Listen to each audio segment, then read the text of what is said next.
Okay, welcome back to part 2 of lesson 2 here.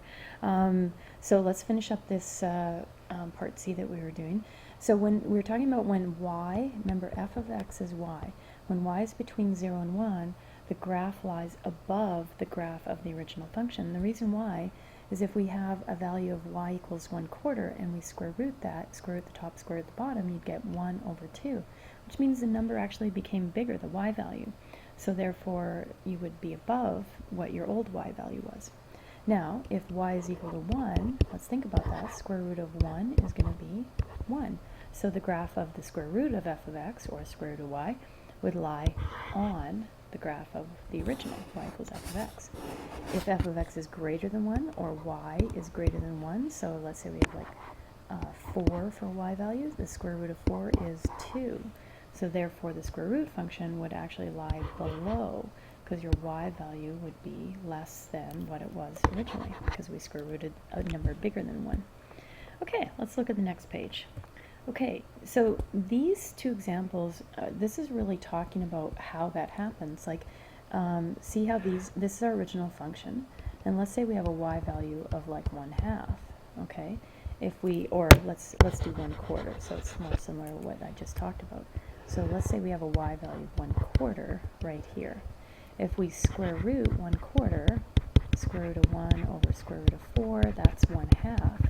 That means for the same x value, whatever this is, the y value would actually be at 1/2.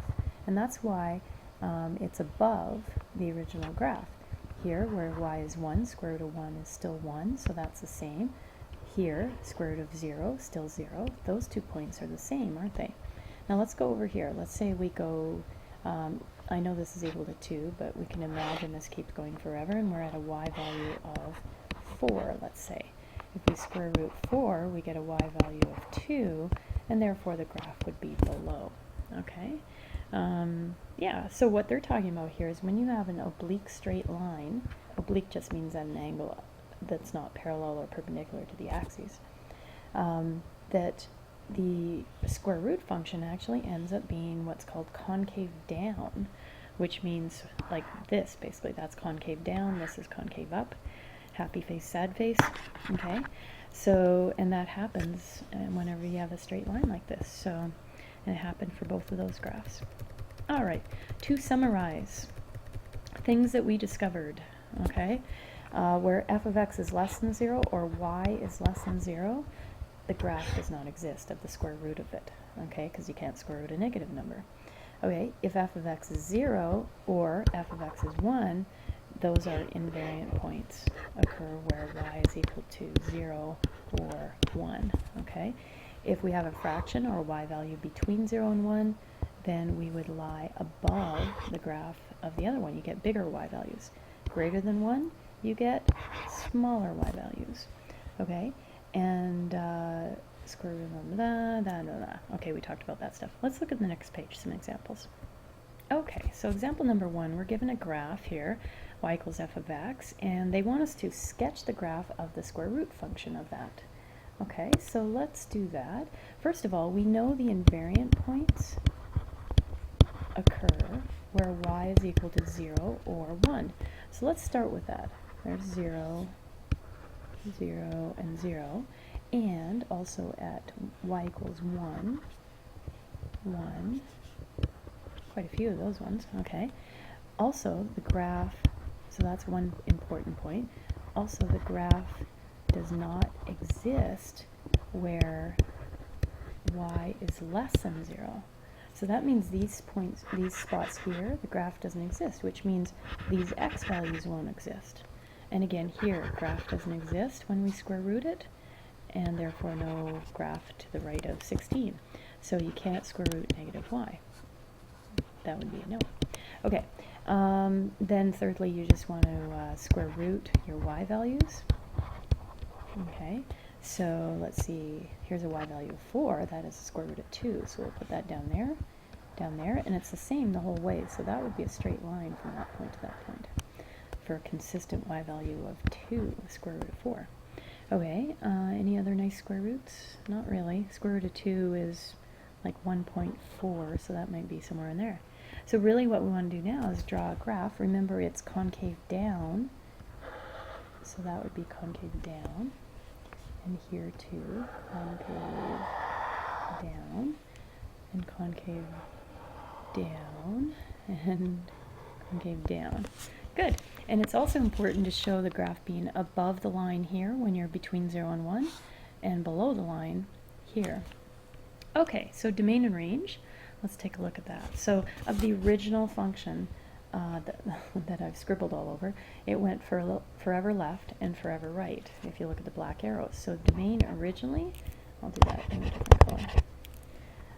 Domain originally was axis and element of the reals. Range originally, let's see, down forever, but looks like the highest point it hit was 4. So therefore y is less than or equal to 4 for our range of the original function. Okay, domain of the transformed function, okay, the square root function.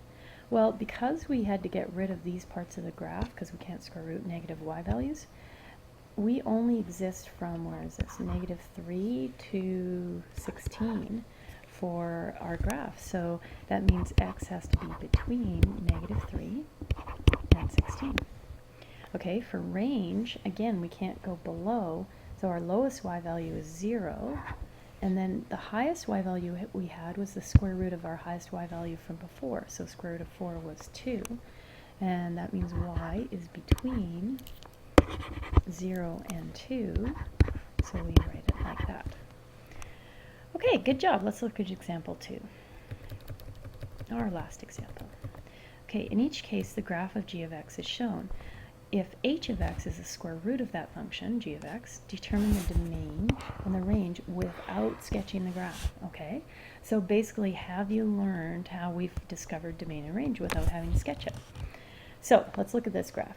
For our domain, this will be for h of x, right, which is the square root of g of x. Really, if our graph goes below, so we start off with the domain of element of the reals. It goes forever right, forever left, okay? And our graph, our y values never hit negative numbers, so we don't have to cross off any of our domain. So as a result, our domain is still going to be element of the reals, okay? And range, okay? Originally our range was greater than or equal to, what's this y value, 3.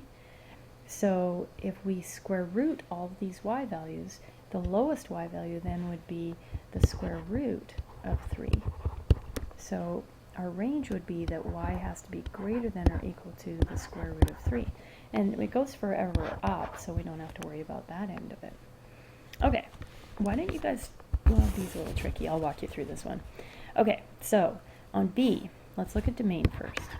Okay, we do not start with element of the reals. You'll notice there's no arrows on the left and the right ends of this graph. So right away, we're restricted to -3 to 9, okay? Then, let's look at if we go below the x-axis, because we can't square root negative y values. So here, we have negative y values, and here, we have negative y values. So guess what? Now, we're restricted to basically between -2 and -3, and between 3 and 8. Really, that's the only place the graph exists. So we need to write the domain for that. So x is between, -3 is our lowest x value, highest one there, -2, and, okay, and then this little segment here would be between 3 and 8. And there we go. So two little chunks of the graph left, because we had to get rid of these ones because we can't square root negative numbers. All right, let's try range. So for range, okay, so we've gotten rid of everything below because we can't square root negative numbers, and therefore the lowest value we'd be square rooting is 0, right? These y values here. Okay, so that means y at its lowest is 0. At its highest, okay, it looks like our highest y value is this one. So if we have square root of 9, that's going to be 3, and that will be our highest y value. This is our lowest, and 3 would be our highest. So therefore, our range would be somewhere between 0 and 3, and we write it like that. Okay, so hopefully that makes sense, and you guys know enough now to be able to do the assignment. Good luck with that, and we'll see you next time for lesson 3. Thanks for listening.